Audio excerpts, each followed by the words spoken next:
ನೀವು ಯಾರು ಹನಿಮೂನಿಗೆ ಹೋಗ್ತಿಲ್ವಲ್ಲ ಅದಕ್ಕೆ ಯಾಕೆ ಬೇಜಾರು ಶ್ರೀವಲ್ಲಿ?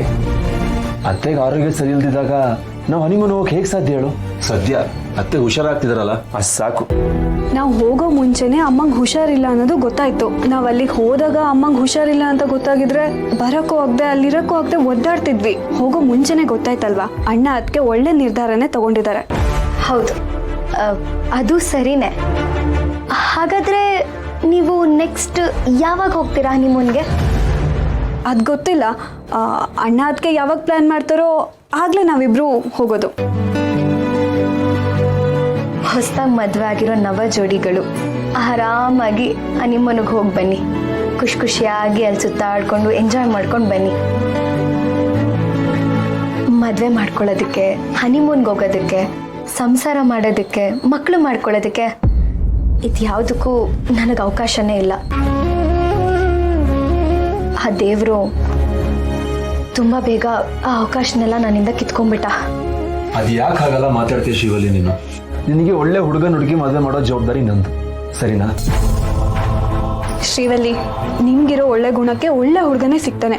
ಜಾಸ್ತಿ ಯೋಚನೆ ಮಾಡಬೇಡ. ಮಾತಿಗೆ ಹೇಳಕ್ಕೆ ತುಂಬ ಚೆನ್ನಾಗಿರುತ್ತೆ.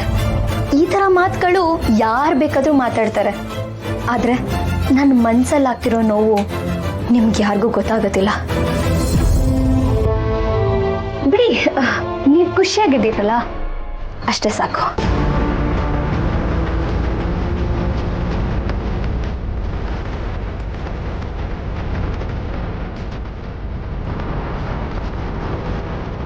ಸಾರಿ ವರ, ಸುಬ್ಬುನ ನಾನು ಪಡ್ಕೋಬೇಕು ಅಂದರೆ ನಾನು ನಿನ್ನ ಜೊತೆ ಈ ರೀತಿ ಎಲ್ಲ ನಡ್ಕೊಳ್ಳೇಬೇಕು. ವಿಜಯ ಮೇಡಮ್ ಹೇಳಿರೋ ಹಾಗೆ ನಾನು ಕೇಳಲೇಬೇಕು ವರ.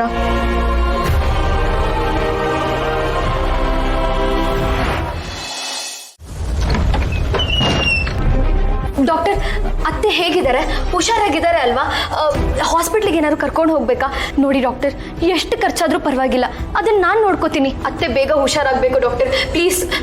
ಆರೋಗ್ಯ ಅನ್ನೋದು ಖರ್ಚು ಮಾಡೋದ್ರಿಂದ ಬರೋದಲ್ಲ, ಕೇರ್ ಮಾಡೋದ್ರಿಂದ ಬರೋದು.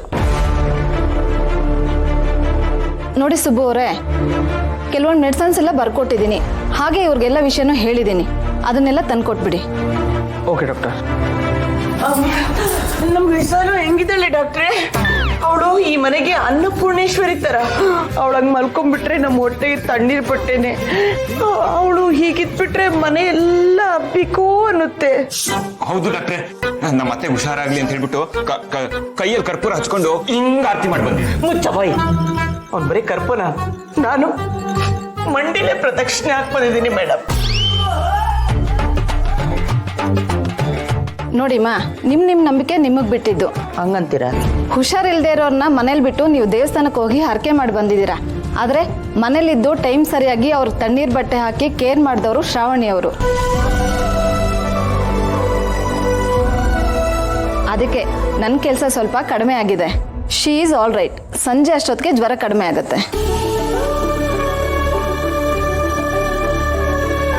ಸರಿ doctor, thank you so much. ನಿಮ್ಮಿಂದ ತುಂಬ ಉಪಕಾರ ಆಯಿತು. Thank you.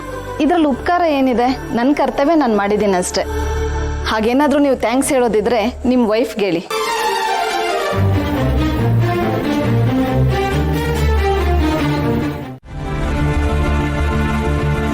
ಶ್ರೀವಲ್ಲಿ, ಮೊನ್ನೆ ನೀನು ಹಬ್ಬಕ್ಕೆ ಮನೆಗೆ ಬಂದಾಗ ನಿನ್ನ ಜೊತೆ ಸರಿಯಾಗಿ ಮಾತಾಡೋದಕ್ಕೆ ಆಗಲಿಲ್ಲ. ನನಗಂತೂ ನೀನೇ ಈ ಮನೆ ಸೊಸೆ ಆಗಬೇಕಿತ್ತು ಅಂತ ಯಾವಾಗಲೂ ಅನಿಸ್ತಾ ಇರುತ್ತೆ. ನಮ್ಮ ಸುಬ್ಬು ಜೊತೆ ಅವಳು ನೋಡಿದ್ರೆ ನನ್ನ ಕರಳೆಲ್ಲ ಕಿತ್ತು ಬಂದಾಗ ಆಗತ್ತೆ. ಧನಲಕ್ಷ್ಮಿ ಅಕ್ಕ ಹೇಗಿದ್ರು ನನ್ನ ಕಡೆನೇ ಇದ್ದಾರೆ. ಇವರಿಂದ ಹೇಗಾದರೂ ಮಾಡಿ ಅವ್ರ ಬಗ್ಗೆ ತಿಳ್ಕೋಬೇಕು. ಅಯ್ಯೋ ಅಕ್ಕ, ಅದನ್ನು ಬಿಟ್ಟು ಹಾಕಿ. ಅದೆಲ್ಲ ನನ್ನ ಹಣೆ ಬರ್ದಿಲ್ಲ. ಅಕ್ಕ, ನಿಮ್ಗೊಂದು ವಿಷಯ ಕೇಳ್ತೀನಿ. ಈ ಶ್ರಾವಣಿ ಮತ್ತು ಸುಬ್ಬು ಮಧ್ಯೆ ಹೇಗಿದೆ? ಅವ್ರಿಬ್ರ ಮಧ್ಯೆ ತುಂಬ ಪ್ರೀತಿ ಇದೆಯಾ? ಅಯ್ಯೋ, ಅದನ್ನೆಲ್ಲ ಏನು ಕೇಳ್ತೀಯಮ್ಮ? ಮೊದಲಾದರೆ ನಮ್ಮ ಸುಬ್ಬು ಕೆಲಸ ಮುಗಿಸಿ ಮನೆಗೆ ಬಂದರೆ ಐಶು ಜೊತೆ ಆಟಾಡ್ತಿದ್ದ, ಇಲ್ಲಾಂದರೆ ನಮ್ಮೆಲ್ಲರ ಜೊತೆ ಕುತ್ಕೊಂಡು ಮಾತಾಡ್ತಿದ್ದ. ಆದರೆ ಈಗ 3 ಹೊತ್ತು ರೂಮಲ್ಲೇ ಇರ್ತಾನೆ. ಅದೇನು ಮಾತಾಡ್ತಾರೋ ಏನು ಬಿಡ್ತಾರೋ, ಯಾವಾಗಲೂ ರೂಮ್ ಒಳಗಡೆನೆ ಸೇರಿಕೊಂಡು ಕುಸ್ಕುಸ ಪಿಸ್ ಅಂತಿರ್ತಾರೆ. ಅಕ್ಕ, ನೀವು ಹೇಳ್ತಿರೋದನ್ನ ನನ್ನ ಕೈ ನಂಬಕ್ಕೆ ಆಗ್ತಿಲ್ಲ. ಅವರಿಬ್ರು ಮಧ್ಯೆ ಏನೋ ಸರಿಗಿಲ್ಲ ಅಕ್ಕ. ಅಯ್ಯೋ, ಹಾಗೆಲ್ಲ ಏನೂ ಇಲ್ಲ ಕಣೆ. ಈ ಶ್ರಾವಣಿ ಇದ್ದಾಳಲ್ಲ, ಒಂಥರ ಮಾಟಗಾತಿ ಇದ್ದಾಗೆ. ಅವಳು ಆಡೋ ಮಾತನ್ನ ಕೇಳಿದ್ರೆ ಎಂಥವ್ರಾದ್ರೂ ಕೇಳ್ತಾ ನಿಂತು ಬಿಡ್ತಾರೆ. ಒಂದೊಂದ್ಸಲ ನಮ್ಮಮ್ಮನೂ ಅವಳ ಹತ್ರ ವಾಲ್ತಿದಾರೇನೋ ಅನ್ಸುತ್ತೆ. ಆದರೆ ನಾನು ಬಿಡ್ಬೇಕಲ್ಲ, ನಮ್ಮಮ್ಮನ ಹಿಡ್ದಿಟ್ಟಿದ್ದೀನಿ. ಜ್ವರದ ಬಾಯಿಗೆ ಉಪ್ಪಿನಕಾಯಿ ತಿಂದಿದ್ದಕ್ಕೆ ಸರಿ ಹೋಯ್ತು. ಶ್ರೀವಲ್ಲಿ ಹೇಗಿದ್ದೀಯಮ್ಮ? ನನ್ನ ಬಗ್ಗೆ ಬಿಟ್ಟಾಕಿ ಅತ್ತೆ, ನೀವ್ ಹೇಗಿದ್ದೀರಾ? ಹುಷಾರಾಗಿದ್ದೀರಾ ಅಲ್ವಾ? ನೋಡಿ, ಒಂದೇ ದಿವಸಕ್ಕೆ ಎಷ್ಟು ಸ್ವರ್ಗ ಹೋಗಿದ್ದೀರಾ.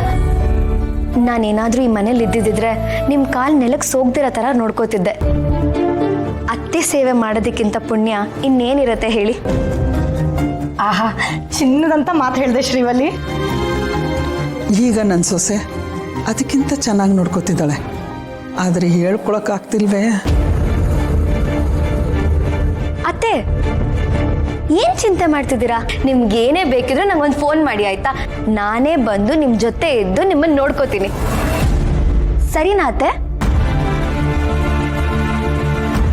ಪಾಪ, ಈ ಹುಡುಗಿಗೆ ನನ್ನ ಮೇಲೆ ಪ್ರೀತಿ ಇರೋದೇನೋ ಸರಿ, ಆದರೆ ಮಾತಿಗೂ ಅತ್ತೆ ಅತ್ತೆ ಅಂತಿದ್ದಾಳಲ್ಲ. ಈಗ ನಾನು ನಮ್ಮ ಶ್ರಾವಣಿ ಅಮ್ಮವ್ರಿಗೆ ಅತ್ತೆ. ಇವಳು ಮುಂಚೆ ಎಲ್ಲ ನನ್ನನ್ನು ಅತ್ತೆ ಅನ್ನೋವಾಗ ಹೇಗೂ ನಮ್ಮ ಸುಬ್ರಹ್ಮಣ್ಯನಿಗೆ ಹೆಂಡತಿ ಆಗೋಳಲ್ವಾ ಅಂತಿದ್ದೆ.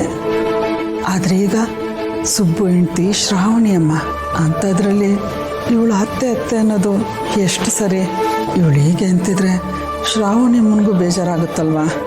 ಆದರೆ ಈ ವಿಷಯನ ಇವಳಿಗೆ ಹೇಗೆ ಹೇಳೋದು? ಅತ್ತೆ, ಏನ್ ಯೋಚನೆ ಮಾಡ್ತಿದ್ದೀರಾ? ಒಂದಲ್ಲ ಒಂದ್ ದಿವಸ ಈ ಮನೆಗೆ ಬಂದು ನಿಮ್ ಸೇವೆ ಮಾಡ್ಬೇಕು ಅಂತ ಆ ದೇವ್ರಲ್ಲಿ ನಾನು ಕೇಳ್ಕೊತಾನೆ ಇರ್ತೀನಿ ಅತ್ತೆ. ನಿಮ್ಮಂತ ಅತ್ತೆಗೆ ಸೊಸೆ ಆಗ್ಬೇಕು ಅಂದ್ರೆ ನಾನು ಅದೃಷ್ಟ ಮಾಡಿರ್ಬೇಕಲ್ವಾ?